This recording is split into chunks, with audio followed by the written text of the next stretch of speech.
presented by Mathli Express Music.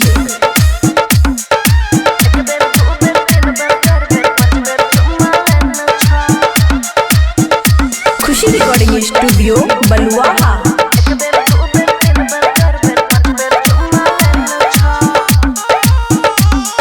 बार बार की पूछे छी पिया जी की कहने छौ, मुँह दिखाई में हमरा सोना के टिकबा देने छौ।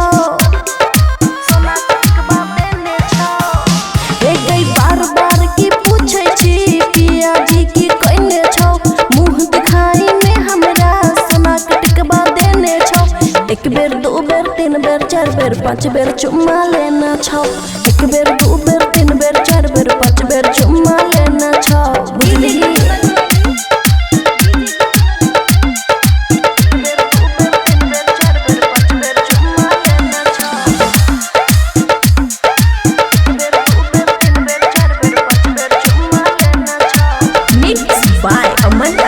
पहले रहूं पातर हम, अब देखी मोटैलो हम।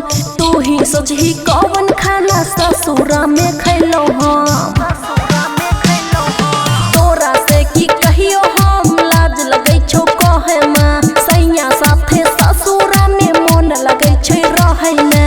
की कहियो तोरा रात भर में क्या गो फिल्म दिखैने छौ। एक बेर दो बेर तीन बेर चार बेर पाँच बेर चुम्मा लेना छौ। एक बेर दो बेर तीन बेर चार बेर पाँच बेर चुम्मा लेना छौ।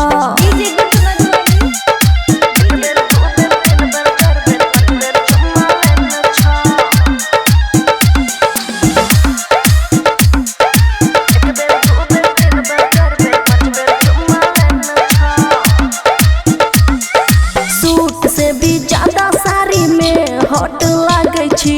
पहले वाला बात नहीं छै, छुए से भी भागै छी। पिया जी के दिल में बनैने छी हम घर गे। जहाँ जहाँ देखै छी नजर आबै उहे गे। अमना के हमरा से खूबे प्यार जताबै छौ। एक बेर दो बेर तीन बेर चार बेर पाँच बेर चुम्मा लेना छौ।